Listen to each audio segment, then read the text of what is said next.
கட்டுறது கைமண் அளவு, கல்லாதது உலகளவு. இந்த வீட்ல பார்த்தீங்கன்னா, இங்க மாட்டியிருக்க இந்த ஸ்பாட் லைட் எடுத்துட்டு, இந்த இடத்துல வந்து சீலிங்கில சின்ன ஹை ஸ்பீட் ஃபேன் மாட்டணும்னு சொல்லியிருந்தாங்க. சரிங்க சார் அப்படின்னு சொல்லிட்டு இந்த கஸ்டமர் வீட்ல இந்த ஸ்பாட் லைட்லாம் கழட்டி எடுத்துட்டேன். அதுக்கப்புறம் நான் செக் பண்ணது பார்த்தீங்கன்னா, ஃபால் சீலிங் மாட்டுறது சீலிங் எவ்வளோ இன்ச்சில் இருக்குது உள்ளன்னு பார்க்கணும். லைட்டை கழட்டிலாம் எவ்வளோ இன்ச் இருக்குன்றத செக் பண்ணி பார்த்தாச்சு. சரி மாட்டிடலாம் சார் சொல்லிட்டேன் கஸ்டமர்ட்ட. இந்த ஸ்பாட் லைட்லாம் கழட்டி எடுத்த அப்புறம் பார்த்தீங்கன்னா, நம்ம இந்த சீலிங்கை கட்டிங் பண்ணி ஆகணும். அந்த கட்டிங்கான அளவு வந்து முதல்ல மார்க் பண்ணிட்டேன். அதாவது நம்ம ட்ரில்லிங் மிஷின் கை விட்டு ஹோல்ஸ் போகிற அளவுக்கு எவ்வளோ வேணுமோ அந்த அளவுக்கு பென்சிலில் மார்க் பண்ணியாச்சு. அவங்க கேட்டதெல்லாம் பென்சிலில் மார்க் பண்ணிவிட்டு கஸ்டமர்கிட்ட காமிச்சிட்டேன் இவ்வளோ பெருசாக கட்டிங் ஆகுன்றதை கஸ்டமர்கிட்ட சொல்லிட்டேன். அது வேலையை ஆரம்பிச்சாச்சு சொல்லிட்டாரு கஸ்டமர். அடுத்து அந்த பென்சிலில் மார்க் பண்ண இடத்த பார்த்தீங்கன்னா கட்டிங் பண்ணணும். அதுக்கு மார்க் பண்ண 4 சைடும் பார்த்தீங்கன்னா ஸ்க்ரூ ட்ரைவர் வச்சு முதல்ல ஹோல்ஸ் போட்டாச்சு. ஏன்னா ஆக்ஷன் பிளேட் உள்ளே போகணும், அது வரைக்கும் ஹோல்ஸ் போட்டு வச்சாச்சு. அதுக்கப்புறம் நம்ம கரெக்டாக அந்த ஹோல்ஸ் போட்டத்தில் கட்டிங் பண்ணுற நடுவில் சேனல் இருந்துச்சுன்னா ப்ராப்ளம் ஆகிடும். அதனால் வந்து நடுவில் அந்த ஸ்பாட் லைட் வந்த இடத்துல பார்த்தீங்கன்னா சின்னதாக முதல்ல கட்டிங் பண்ணி பார்த்துட்டேன். இதில் சேனல் வருதான்னு கை விட்டு பார்த்தாச்சு. எதுவும் சேனல்லாம் குறுக்க எதுவும் வரல. அதுக்கப்புறம் பார்த்தீங்கன்னா நான் மார்க் பண்ண அளவுக்கு பெருசாக கட் பண்ணிட்டேன் அந்த பிவிபி ஷீட்டை. கட் பண்ண அப்புறம் பார்த்தீங்கன்னா இந்த டிசைனுக்கு கீழே ஒரு ஸ்டெப் இறங்கியிருக்கு, அதுக்கு மேலே ஒரு ஸ்டெப் இருக்குது. அதாவது மேல் சைடு ஒரு ஷீட் இருக்குது, ஃபால் சீலிங் ஷீட்டு. சீலிங் தெரிகிற அளவுக்கு அந்த மேலே இருக்க ஷீட்டையும் கட் பண்ணி எடுத்துட்டேன். கீழே என்ன அளவு கட் பண்ணோம் அதே அளவு கட் பண்ணி எடுத்தாச்சு. இப்போ ட்ரில்லிங் மிஷின் போகிற அளவுக்கு ஃபால் சீலிங்கை கட் பண்ணியாச்சு. அடுத்தது பார்த்திங்கன்னா அந்த பிஓபியை கட் பண்ண இடத்துல பார்த்திங்கன்னா ட்ரில்லிங் மிஷின் போட்டு மார்க் பண்ணிவிட்டு எந்த இடத்துல வரும் கரெக்டாக சென்டரை ட்ரில்லிங் மிஷின் அந்த பாம்பே ஊக்கு அளவுக்கு ட்ரில்லிங் மிஷினில் வந்து ஹோல்ஸ் போட்டேன். ஹோல்ஸ் போட்டு எவ்வளோ டீப் வேணுமோ அந்த பாம்பே ஊக்கு அளவு அந்த அளவு வச்சு பார்த்தாச்சு, கரெக்டாக இருக்குது. இப்போ இந்த பாம்பே ஊக்கை வந்து வச்சு அதில் அடிச்சுட்டு டைட் பண்ணோம். பாம்பே ஊக்கு சீலிங்கில் வச்சுட்டேன். சுற்றியை தடிக்கிற அளவுக்கு அங்கே வாட்டம் இல்லை. அதனால் பார்த்தீங்கன்னா கீழேருந்து வெட்ரும் ஒன்று வச்சு அந்த பாம்பே ஊக்கை கரெக்டாக அந்த ஹோல்ஸ் போட ஹோல்ஸ் உள்ள தள்ளியாச்சு. ஹோல்ஸ் உள்ள கரெக்டாக அந்த சீலிங் மட்டத்தில் வந்து பாம்பே ஊக்கு உட்காந்தோடனே வெட்ரும்பு வச்சு டைட் பண்ணியாச்சு. ஃபுல் டைட் பண்ணிட்டேன் பாம்பே ஊக்கை. அதுக்கப்புறம் பார்த்தீங்கன்னா அட்ஜஸ்டபிள் ஸ்பேனர் போட்டு ஸ்பேனர்லேயும் ஃபுல் டைட் வச்சாச்சு, வெட்ரும்பு வச்சு பிடிச்சி. இப்போ பாம்பே ஊக்கு போட்டாச்சு. இப்போ இந்த ஹூக்கில் ஃபேனை தொங்க விடலாம். இப்போ பாம்பே ஊக்கு வேலை முடிஞ்சிடுச்சு.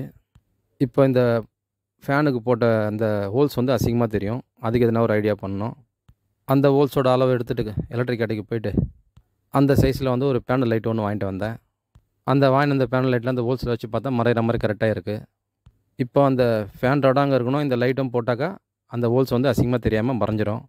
அதை எப்படி பண்ணணுன்ற ஐடியா பண்ணிவிட்டு அந்த ஃபிட்டிங்கில் பார்த்திங்கன்னா சென்டராக கரெக்டாக சென்டர் மார்க் பண்ணிவிட்டு என்கிட்ட 3/4 இன்ச்சு ஹோல்ஸ் போடுற பிட்டு இருந்தது. அந்த பிட்டு எடுத்து அந்த பேனல் லைட்டில் வந்து சென்டராக வந்து ஹோல்ஸ் போட்டேன். எப்போவுமே பேனல் லைட்லாம் பார்த்திங்கன்னா சைடில் தான் லைட் இருக்கும், சென்டர்லாம் இருக்காது. அதனால் ஹோல்ஸ் போட்டு சென்டராக கரெக்டாக அந்த 3/4 இன்ச்சில் ஹோல்ஸ் போட்டேன் அந்த பிட்டு வச்சு. இந்த லைட்டை நான் இந்த இடத்துல மாட்டினா பிஓபிக்காரன் கூப்பிட்டு டச்சப் பண்ணுற வேலை வந்துடும்.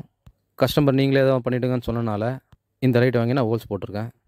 ஹோல்ஸ்லாம் போட்டோன்னா அந்த கஸ்டமர்கிட்ட காமிச்சேன், இந்த லைட்டு தான் இந்த ஹோல்ஸ்லாம் வைக்க போகிறேன், ஹோல்ஸ் தெரியாமல் மறைஞ்சிரும், லைட்டும் அழகாக இருக்கும்னு இந்த கஸ்டமர்கிட்ட சொல்லிட்டேன். அந்த கஸ்டமரும் இது நல்லா இருக்குமோ அதை நீங்களே பண்ணிவிடுங்கப்பா அப்படின்னு சொன்னார். இப்போ இந்த போட்ட ஹோல்ஸை வந்து ஃபேன் பைப்பை இந்த ஹோல்ஸ் உள்ள விட்டுட்டு இந்த லைட்டை நான் மாட்டிட்டு ஃபேன் மாட்ட போகிறேன். ஹோல்ஸ்லாம் போட்டு அந்த கஸ்டமர்கிட்ட எடுத்து காமிச்சிட்டேன், இந்த மாதிரி ஹோல்ஸ் போட்டிருக்கேன் சார் இந்த ஃபிட்டிங்லன்ட்டு. இந்த லைட்டு பார்த்திங்கன்னா 3 கலராக வரும். ஆஃப் பண்ணி போட்டால் ரிங்கு மட்டும் தனியாக எரியும் வார்ம் ஒயிட்டில், திரும்பி ஆஃப் பண்ணி போட்டிங்கன்னா வார்ம் ஒயிட் எரியும், அப்புறம் ஆஃப் பண்ணி போட்டிங்கன்னா ஒயிட் எரியும். இந்த லைட்டு ஹோல்ஸ் போடுற வேலை முடிஞ்சுது. ஃபேனுக்கான ஊக்கு போட்டாச்சு. அந்த கட்டிங் பண்ண இடத்துல வந்து லைட்டை மாட்டியாச்சு.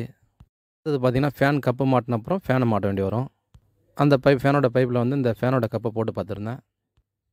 ஃபேன் பைப்பில் அந்த கப்பை வச்சு பார்த்ததில் பார்த்திங்கன்னா இந்த 2 கப்பு மாட்டினா போல் நட் போட கஷ்டமாக இருக்கும். அதனால் ஒரு கப்பு மட்டும் கொஞ்சம் கட் பண்ணிட்டேன். ப்ரௌன் கலர் இருந்தனால கருப்பு கலர் இன்சூரன்ஸ் டேப் அந்த பைப்பில் சுற்றிருக்கேன். இந்த மாதிரி கஸ்டமர் வந்து ஃபேன் கேட்டிருந்தாங்கன்னா ஃபால் சீலிங்கில் அதாவது ஃபால் சீலிங்கை கட் பண்ணி விட்ருவோம். கட் பண்ணி பார்த்திங்கன்னா வந்து ஃபேன் ராடு தொங்க விட்ருவோம்.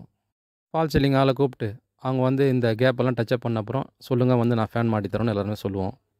இந்த கஸ்டமர் பார்த்திங்கன்னா அந்த ஹோல்ஸை மாதிரி நீங்களே எதனா முடிஞ்சால் பண்ணி கொடுத்துருங்க சார் அப்படின்னு கேட்டனால ஏதோ எனக்கு தெரிஞ்சது இந்த மாதிரி லைட் ஒன்று வாங்கி அந்த ஃபேன் ராடு வர இடத்துல வந்து ஹோல்ஸ் போட்டு மாட்டி இந்த கஸ்டமர்கிட்ட கொடுத்துருக்கேன். நான் மாட்டின இந்த வேலையில் வந்து லைட் மாட்டினது கரெக்டாக இருக்கா, அதில் எதுவும் குறை இருக்கா, எப்படி இருக்குன்றதை கமெண்டில் சொல்லுங்கள். இந்த மாதிரி ஏதோ ஹோல்ஸ் போடுற டைமில் வந்து உங்கள் வீட்டில் ஃபால் சீலிங்கில் ஹோல்ஸ் போடும்போது அந்த இடத்த மறைக்கணும்னு நினச்சிங்கன்னா இந்த மாதிரி நீங்களும் உங்கள் வீட்டில் போட்டு ட்ரை பண்ணி பாருங்கள். இந்த மாதிரி எலக்ட்ரிக்கல் சம்மந்தப்பட்ட விஷயங்களை தெரிஞ்சுக்கணும்னு நினச்சிங்கன்னா என்னோடய சேனலை சப்ஸ்கிரைப் பண்ணி பாருங்கள். நிறைய விஷயங்களை நீங்கள் பார்த்து தெரிஞ்சுக்கலாம். தேங்க்யூ.